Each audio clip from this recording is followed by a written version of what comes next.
and welcome to a brand new episode of the Daily Debate. My name is Ahmed Nader, and tonight we're going to focus on the latest presidential activities of His Excellency President Abdel Fattah al-Sisi that took place over the past few days, and a number of trips to Europe. One of them was to Russia to be participating in the Victory Day parade in Russia in the Red Square in Moscow, alongside presidents from China, Brazil and Palestine as well, upon an invitation from the Russian President Vladimir Putin. And we did see as well before that President Abdel Fattah al-Sisi's visit to Greece and a number of strategic partnership agreements that took place and were signed during the visit of His Excellency President al-Sisi to Greece, and meeting with the Greek Prime Minister and the Greek President as well. We will be starting straight away with the main top stories for tonight, as Prime Minister Mustafa Medhat met 150 males and females participating in the 5th edition activities of the Nasser Grant for the International Leadership. Addressing a press conference, Medhat said that the grant was first launched in 2019, which was sponsored by Egypt and provided by the African Union, then spread to other continents. He noted that preparing the young leaders is gaining momentum, as developing nations, particularly in Africa, are facing huge challenges such as poverty and the climate change. Thus, the Prime Minister stressed the need for boosting the multilateral cooperation to achieve the aspired development objectives in the continent.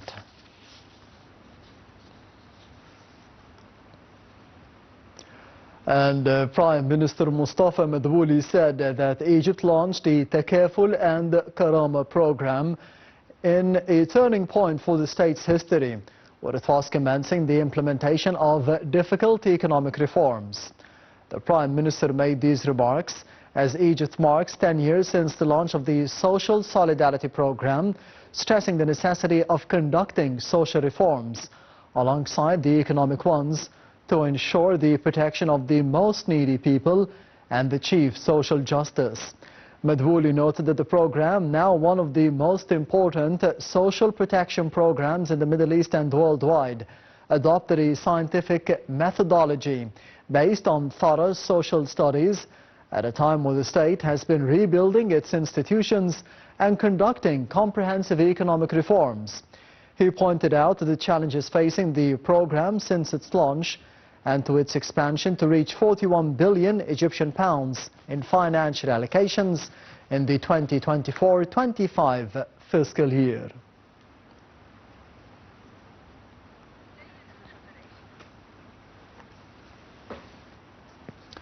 And we will be heading to the first report for the Daily Debate for tonight, focusing on the presidential activities of His Excellency President Abdel Fattah al-Sisi over the past week, all in the upcoming report. Stay tuned.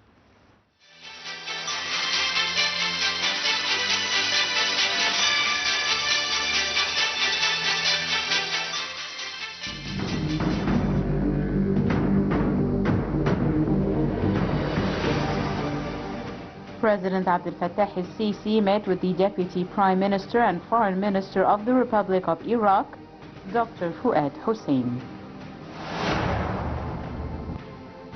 President Abdel Fattah al-Sisi met with the President of the Union of the Comoros, Zali Assoumani, at Al-Ittihadiyya Palace.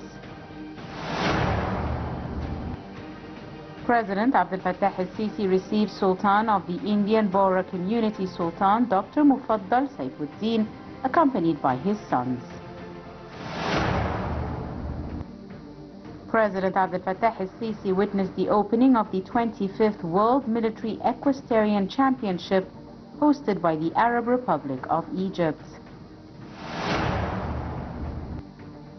President Abdel Fattah al-Sisi met the Greek President Konstantinos Tassoulas at the presidential headquarters in Athens, where an official reception ceremony was held marking the start of the president's official visit to Greece.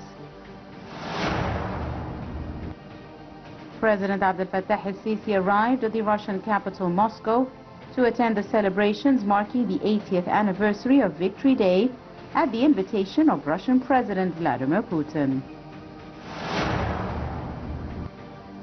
President Abdel Fattah al-Sisi attended the military parade commemorating the 80th anniversary of the victory in the Great Patriotic War held at the Red Square in Moscow. President Abdel Fattah al-Sisi met the Russian President Vladimir Putin on the sidelines of the celebrations marking the 80th anniversary of Victory Day in the Russian capital, Moscow.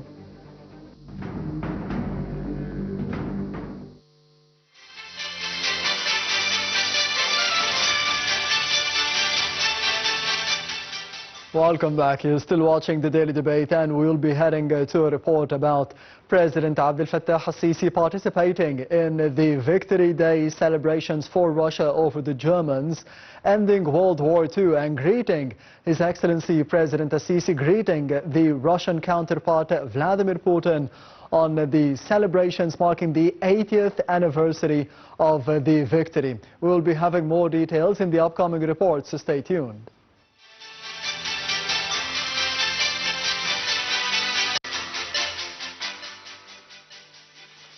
President Fattah al-Sisi met on Friday with Russian President Vladimir Putin on the sidelines of the Victory Day celebrations in Moscow. President al-Sisi expressed his happiness to meet with his Russian counterpart as he extended congratulations on the occasion of the Victory Day celebrations. President al-Sisi said he was keen to participate in the Victory Day celebrations to affirm appreciation for the Egyptian-Russian ties that culminated with the comprehensive strategic partnership agreement signed in 2018. President al-Sisi and President Putin held an expanded session of talks attended by delegations from both countries. President Putin began by expressing appreciation for President al-Sisi's participation in this year's celebration, which demonstrates the deep-rooted, solid and historical relations between the two friendly countries and peoples. The President commended Egypt's strategic relations with Russia, which are grounded in the comprehensive strategic partnership agreement signed between the two countries in 2018. President Sisi acknowledged the growing momentum in bilateral relations in multiple sectors, including establishment of the Russian industrial zone in the Suez Canal economic zone and the construction of Dama nuclear power plant. The two leaders looked forward to the successful conclusion of the upcoming Joint Committee meeting, which will convene this May to discuss means of fostering bilateral relations in all areas of mutual interest. President Sisi and the Russian President agreed on the importance of increasing the number of Russian tourists visiting Egypt and of promoting new tourist destinations in Egypt to Russian travelers. The two presidents also emphasized the necessity to cultivate closer cooperation in the spheres of energy, food security, mining, agriculture and industry, stressing the need to further advance coordination within international fora, including BRICS grouping. The talks also focused on developments in regional and international issues of common concern. President Sisi and President Putin reiterated the imperative to restore stability in the Middle East, particularly in Gaza Strip, confirming the crucial need to strengthen efforts towards preventing regional escalation. In this context, President Sisi highlighted Egypt's efforts to achieve a ceasefire in Gaza, secure release of hostages and detainees, and facilitate the entry of humanitarian aid into the sector to address catastrophic humanitarian situation there. President Sisi asserted the vital importance of reaching a final resolution to the Palestinian cause through the establishment of an independent Palestinian state along the June 4, 1967 borders as the only guarantee for lasting peace in the region. President Putin expressed profound appreciation for Egypt's role in the region, reaffirming Russia's full support for Egypt's endeavors to restore calm and achieve regional stability, and for Gaza reconstruction plan approved by the extraordinary Arab summit hosted by Cairo in March 2025. The talks also covered the latest developments in Syria, Libya and Sudan, as well as the ongoing Russian-Ukrainian crisis. President Sisi underlined Egypt's position, calling for diplomatic solutions to international crises in a manner that preserves international peace and security. For his part, Russian President Vladimir Putin said that Egypt is Russia's most important trading partner in Africa. He explained during the joint summit between the two leaders at the Kremlin that trade between Egypt and Russia increased by 30% last year, noting that relations between Russia and Egypt are developing successfully. The Russian president indicated that cooperation between Cairo and Moscow is based on strategic cooperation.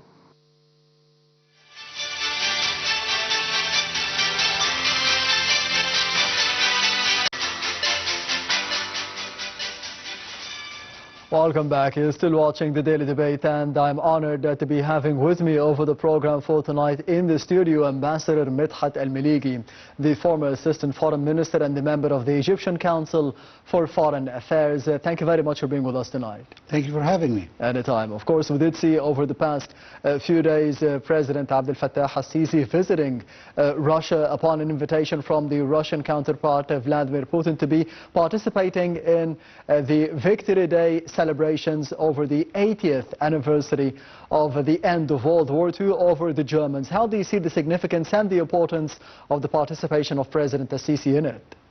Well, actually, I think when it comes to Russia, I think Russia has always been a very close friend and ally of the Arab world and of Egypt. Of course, we cannot deny the efforts done by the Soviet Union back then for us to win the 1973 war, yes, and which basically was based on Soviet weapons at the time. Of course, since that day we started diversifying more and more our weaponry, and now especially with President al-Sisi we've seen a lot of different weapons, starting from the French Rafale to the Chinese new missile system and many other weapons from different parts of the world. And this actually symbolized the new policy of Egypt of diversifying its weapons and not to put all its eggs in one basket. Yes. Having said that, of course, we have to understand that Egypt is honored to be part of this. Let's not forget that Egypt was one of the countries at the beginning of the Russian-Ukrainian war that actually condemned the Russian aggression on Ukraine. But this is based on our ethical point of view and our binding with the international law. And as we condemned Russia for its aggression against Ukraine, we also condemned Israel for its aggression against the Palestinians. And I think this is what actually characterized the Egyptian national movement in international affairs and in foreign policy, that we abide by one rule, not because Russia is our friend and to a certain point even an ally, that we can forgive its aggression against another sovereign country. We have taken the right step by condemning an aggression of a country against another one. Yes. And that's one of the things that actually make Egypt what it is right now, why everybody trusts Egypt, why everybody thinks that Egypt is the only country that can really mediate in any regional or international crisis, because it's known for its integrity, for its abiding by the international law. One important thing that although all this, Egypt for the first time participated with a symbolic participation from the Egyptian army in that celebration day. Of course, we are here celebrating the victory of the Allies over the axis of well, what we know as the Nazis and also the other countries that were allied with the Nazis. Yes. And I mean, one of the strange things today that actually one of the closest ally at this war, which was the United States, are now the first enemy of Russia, although they were allies during this war. This is the nature of politics. There is nothing permanent or constant. I mean, things change according to the interest of each country and so forth. Yes, you've mentioned, Mr. Ambassador, the participation of an Egyptian military unit in the celebrations marking the 80th anniversary of the victory of Russia against Nazi Germany. Do you think that this will be another new step of boosting bilateral relations, and how far can we go in terms of boosting and strengthening those bilateral relations between Egypt and Russia? Actually, this is a demonstration of how the relations already are between the two countries. Yes. If I may remind our viewers with one thing, if you remember, before even Mr. Sisi took power, he was invited to the Russian Federation and he was greeted from President Putin. If you remember the famous story of the jacket, yes, that he offered it as a gift to back then General Sisi. And I think 2013, 2014. Exactly. Yes. And it was before he took power in Egypt, which actually shows another dimension of the relation between the two men and not just the two countries. Yes. The relation between the two countries actually is embedded in history. Actually, from a long time, Egypt and the Soviet Union, especially during the time of Nasser and all this time when the West have denied us help in our economy, in our high dam that we wanted to build at the time. And that's what the first thing that led us to realize this friendship that we could have with the Eastern Bloc at the time. And of course the Soviets had a great deal to help us with the building of the high dam that is still in action until today and is still active and working and providing Egypt with electricity. And of course now we are also inaugurating a new phase when we are building the new atomic power station that is going to be in Dab'a, and also with the help of our friends, the Russian Federation. So I think that the relations are strong. I mean, not to mention, of course, in between so many things. Unfortunately, yes, due to the Russian-Ukrainian war, the Russians are not involved as we were expecting them in the Middle East crisis as they were. Once again, the United States have managed to lure them into this bloody thing, and it was meant, I believe, from a political point of view, from a political analysis, that actually the Russian Federation was dragged to this war unwillingly. Because, as we all know, the situation was that the NATO were not supposed to expand to the east.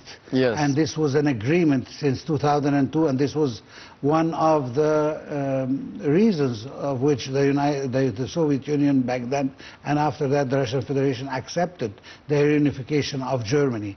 And one of the predicaments they had at the time is that NATO cannot expand to the east closer to Russia. And unfortunately, the West, especially the United States, wanted to provoke Russia, and that's how they got them into this war that so far we don't know how it's going to end. On the other hand, we can expect further collaboration between Egypt and Russia, especially that Egypt was inducted as a full member of the BRICS. Of course. How can you see this collaboration in the future?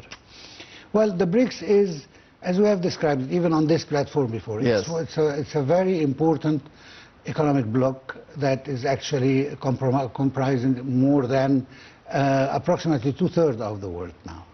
And when we are dealing with the Chinese or the Russian or the Brazilian or any other countries that has recently also joined the BRICS, like Saudi Arabia and so forth, I think this shows that we can diversify our economy, just as I started by stating how we diversified our army.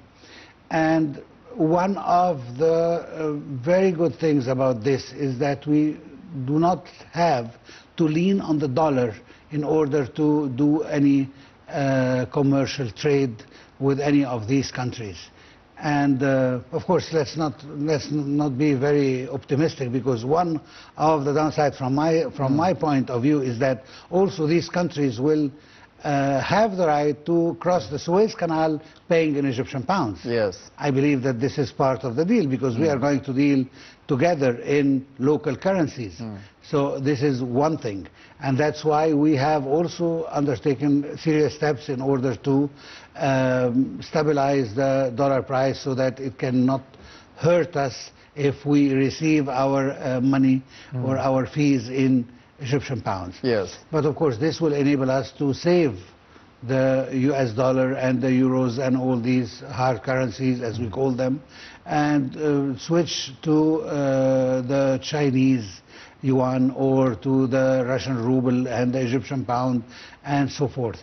So I think this will give us a break. We can do very beneficial commercial trade and economic cooperation without having to take from our reserve of US currency, which is important for our deals with the West, because as I said, being part of the BRICS and trading with the BRICS does not mean that it is a blow directed against the United States and the Western bloc in general.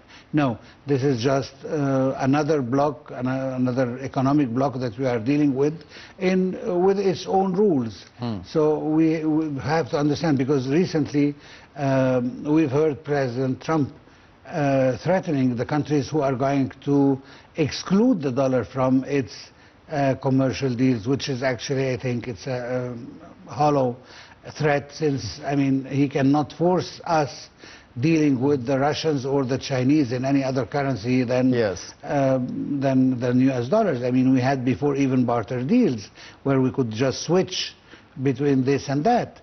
So it just shows to which extent this represents a danger to the American economy, which is totally different from any other country. I mean, this is something very important that we have to speak about, that when we, as any country, developing country, like Egypt, is trading with US dollar, you have to earn this dollar.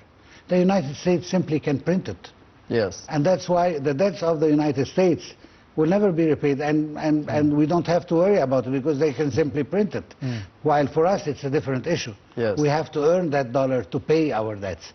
So this is one thing that is totally causing the situation to be unbalanced in the international arena of economic cooperation. Yes, speaking of economic cooperation between Egypt and Russia, more specifically, we do know that there will be a Russian industrial zone at the Suez Canal economic zone, and of course the Daba nuclear power plant, the cooperation that is taking place between Egypt and Russia in building it in Daba. How do you see those two big projects economically for the benefit of the two countries?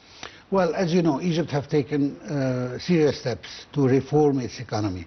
And one of the things that it has done is to build those new economic zones and to attract foreign investment to invest in those areas.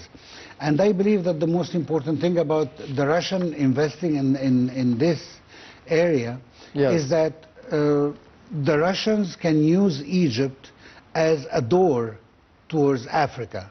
And we can have even tripartite projects with Egypt, Russia, for the benefit of another African state. One very important thing, and I think we have to draw the attention of our viewers, that Russia have been quite spreading all over Africa now.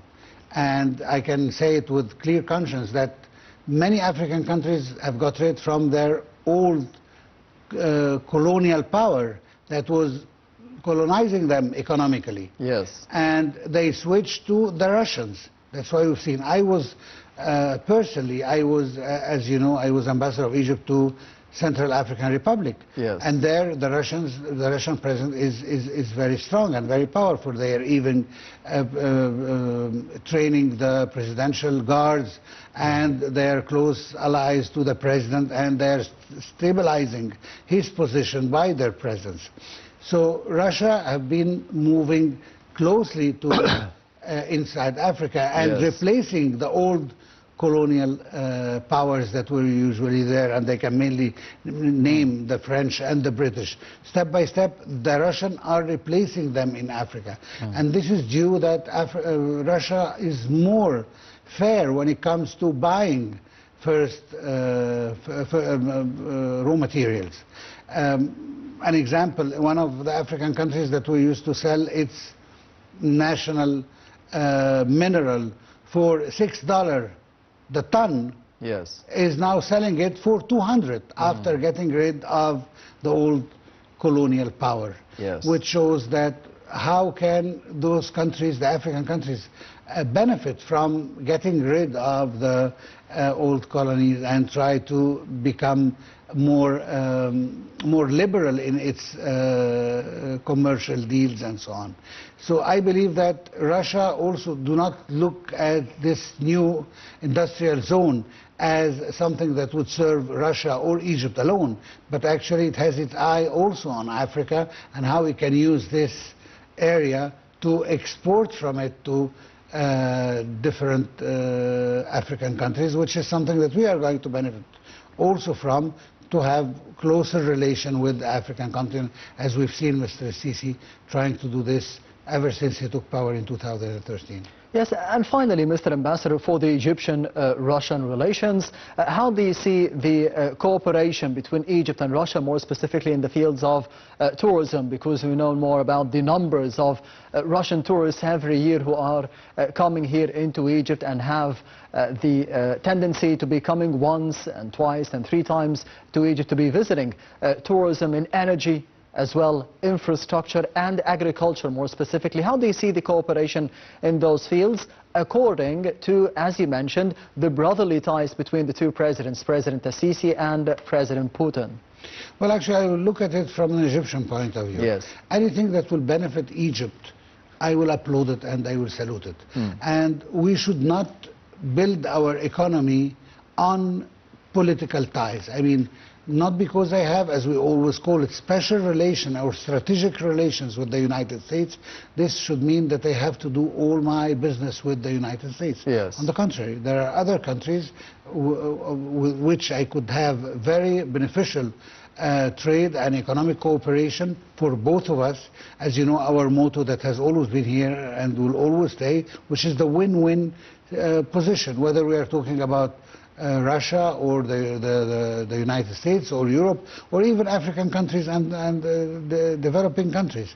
The idea is that Egypt needs to export more. Yes. We all know this too, in order to stabilize our Egyptian pound and to gain more hard currency. This is a basic recipe for any economy. And in order to do so, I have to explore all markets that could actually be where my goods and products can be accepted.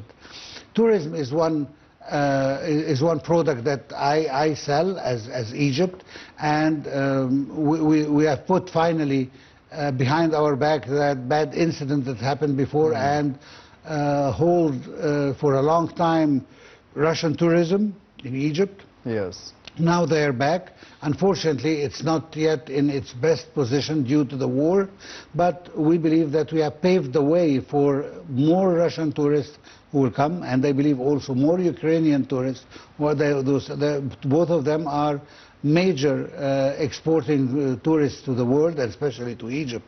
And I mean, in Hurghada and Sharm el-Sheikh, you can even see some shops writing "Welcome" in Russian, yes. and so on, because this is a big market of tourists. So I believe that this is one major fields to be explored even more.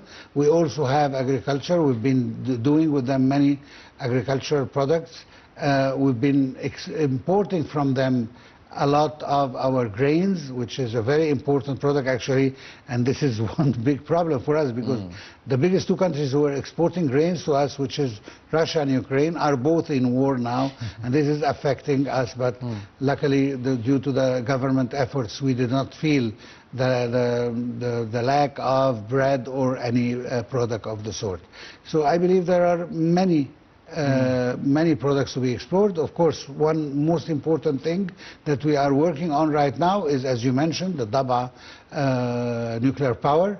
And I believe that this is going to provide Egypt with more electricity than even what it needs, and we can even export electricity. Yes. Let me take you back a few days ago when we understood that there is an interconnection, electric interconnection with the grid between Egypt and Greece. Yes. And this is enabling Egypt to export around 3 gigawatt of electricity to Greece and accordingly to Europe.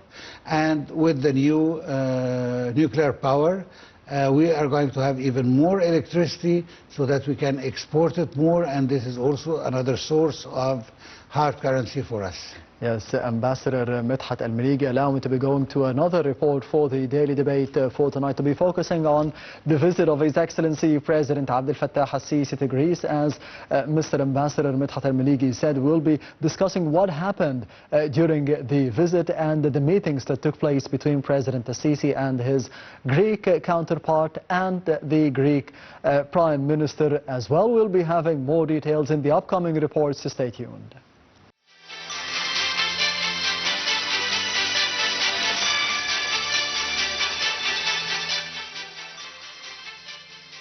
President Fattah al-Sisi and Greek Prime Minister Kyriakos Mitsotakis signed a strategic partnership declaration between the two countries. The signing ceremony, which also included signing several agreements and memoranda of understanding, occurred during al-Sisi's recent visit to Greece. President al-Sisi said the declaration marks the beginning of a new phase of close cooperation between Egypt and Greece in various fields. During a press conference, he affirmed Cairo's keenness to strengthen the strategic partnership with Greece based on strong historical ties and mutual respect. For his part, the Greek Prime Minister said the signing of the strategic partnership declaration between Greece and Egypt confirms a common will to further close cooperation. According to the Egyptian presidency, President al-Sisi and the Greek Prime Minister chaired the inaugural meeting of the High-Level Cooperation Council between Egypt and Greece. The meeting reviewed bilateral cooperation and progress on ongoing joint projects in various fields. President al-Sisi said during the press conference that this council marks a milestone and a qualitative leap in Egyptian-Greek relations. He added it will serve as an effective platform to deepen our strategic partnership for the benefit of our peoples and promote regional security, stability and prosperity. Moreover, the Egyptian president welcomed the consensus following the meeting to expand cooperation in economy, trade, investment, tourism, technology, innovation and entrepreneurship. The Council also supports integrating and exchanging expertise in critical areas including transportation, environment, maritime security, education, manufacturing and energy. Moreover, the two leaders discussed Egypt-Greece electricity interconnection project, which they described as a strategic step to enhance the region and the EU's energy security. This is the first project that directly delivers clean energy from Egypt to Europe via Greece. President al-Sisi said he looked forward to the EU's continued support for the project. In addition, the Egyptian president emphasized continuing cooperation with Greece in natural gas and highlighted the importance of speeding up the seasonal labor agreement. The agreement allows Egyptian workers to enter Greece's agricultural sector and other fields. Furthermore, President al-Sisi underscored the need for more concentrated joint efforts in combating irregular migration, terrorism, citing Egypt's successful track record. For his part, the Greek Prime Minister affirmed that electricity interconnection project will benefit both nations. He also thanked President al-Sisi for the agreement on Egyptian labor. Mitsotakis further confirmed the two countries' commitment to deepening cooperation across all sectors. The two leaders also discussed the East Mediterranean Gas Forum, current developments in the Eastern Mediterranean and the Egypt-Greece-Cyprus trilateral cooperation mechanism. President Sisi expressed appreciation for the current efforts to de-escalate tensions in the region, emphasizing the need to build on these positive efforts to help resolve ongoing disputes and ensure the region's natural resources benefit its people. Mitsotakis agreed with President Sisi. He called the maritime border demarcation agreement between the two countries ideal. Moreover, President Sisi praised the Greece support of Egypt within the EU, especially at difficult times. The two leaders stressed the importance of restoring the Gaza ceasefire, releasing captives and detainees, and ensuring sufficient humanitarian aid to alleviate the worsening crisis. Furthermore, they affirmed the importance of implementing the two-state solution as the only guarantee for achieving lasting peace and sustainable stability in the region. They also emphasized the urgent need for concerted regional and international efforts to prevent escalation. President Sisi said that after 18 months, Gaza's infrastructure has been destroyed and the humanitarian issue still persists, rejecting using starvation and denial of medical services as weapons against civilians.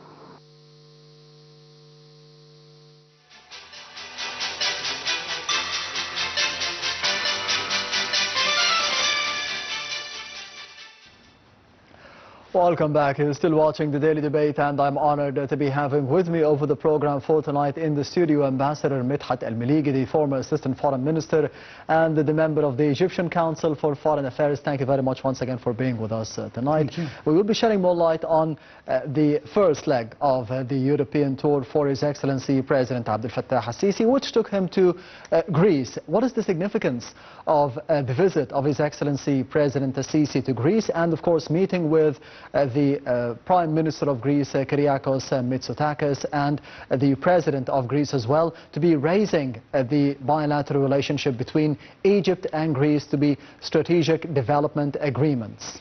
Exactly. Well, I mean, this is the natural growth of such relations ever since His Excellency President Sisi took power. Yes. And he has accorded a very importance to this area, which is the East Mediterranean. And it's not just Greece, actually it's Greece and Cyprus.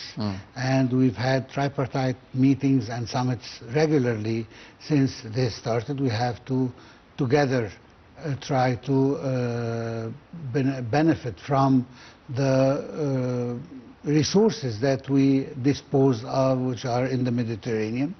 And of course we should not forget that the proximity of Greece and Cyprus to the Middle East make them more involved in the position, more than any other country of the EU, in our Middle East crisis that are endless actually. Yes. So and that's why they're being so close and so so involved in this situation, make them always try to rely on President Sisi and Egypt to understand how the situation is, how it evolved. But let's focus on the visit itself. I believe that this visit was a strategic visit from 2 points of view. The first one is that we have to continue to develop our bilateral relations.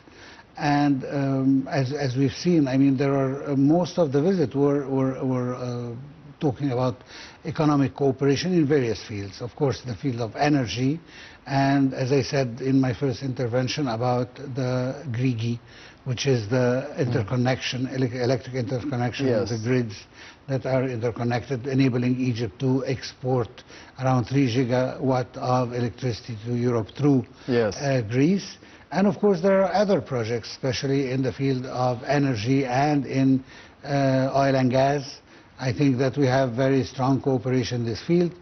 And let me also put it in this way. There is something also, another element that is quite important. We've seen some other countries of the Middle East trying to get involved in other Middle Eastern countries' affairs in order to benefit from its wealth in oil and gas.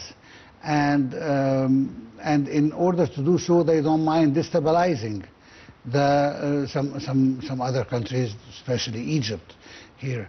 And I think that such consortium is limiting a little bit the capability of maneuvering any country that want to destabilize the situation in Eastern Mediterranean. I think these are the most important things, not to mention, of course, that we have to get more and more allies from the EU to our national catastrophes that we are having, especially about the genocide that is taking place before our eyes in Gaza. And here I want you to actually seize the opportunity and use this platform to whisper something, not just in the ears of Greece, but in all the countries of the EU. We appreciate your sympathy with the Palestinian issue and with the people that are being murdered by hundreds per day right now. Yes. and we totally understand your words about condemnation of the Israeli acts and war crimes. But let me add to this that this is not enough. Actually, we are expecting more steps to be taken from Europe in order to put Israel in its rightful place. Israel is still benefiting from the strategic position it has within the EU.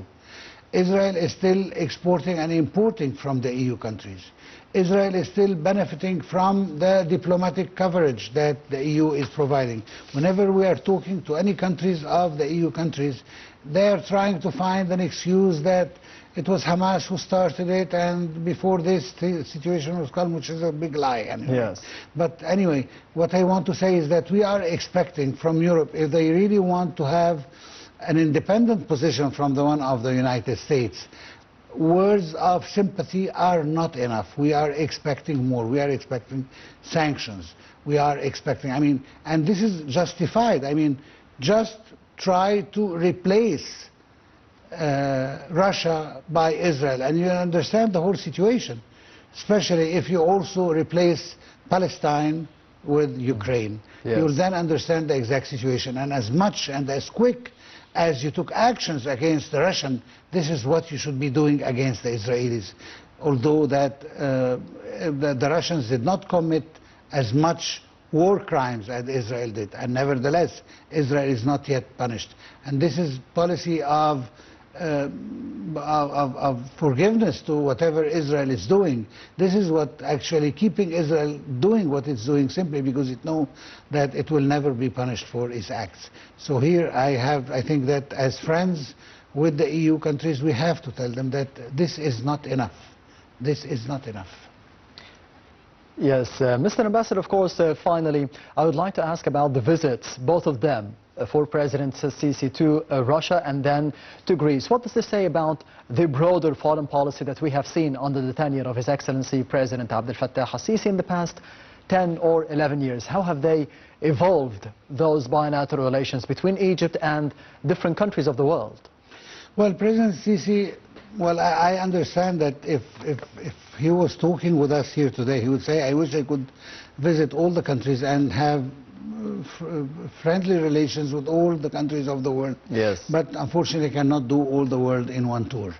But he is doing as much as he can with the most strategic and important economic blocs and military blocs. Let's not forget that the Russians are still, the doctrine of our army is still an Eastern doctrine, because usually, when we started our modern army, it was based on the Soviet doctrine, yes, which is the Eastern doctrine. So, even with Western weapons, we are still adopting the Eastern doctrine. And when it comes to the EU countries, Greece and other countries, we had the visit of the French president before that, and it was a very friendly and warm visit as well. And I think that this shows that we are open to all the countries. We are, as I said in the beginning, we are a country that respects the international law. That's why, although we condemned the Russian for their aggression, but this doesn't mean that they have to stop dealing with it. On the contrary, I have to try to seize any possible opportunity to strengthen my own economy with various countries of the world, especially when it comes from one of the permanent countries of the Security Council. It's an important country, and we should not let this go. We are both in one bloc, that is the BRICS, along with China and Brazil, and we have to exploit this as much as we can for the benefit of our own country. Yes, Ambassador Medhat Miligy, the former Assistant Foreign Minister and the member of the Egyptian Council for Foreign Affairs, thank you very much for being with us tonight on the Daily Debate. Thank you for having me. Anytime. And this brings us to the end of the Daily Debate for tonight. Thank you for watching. I'll be seeing you tomorrow.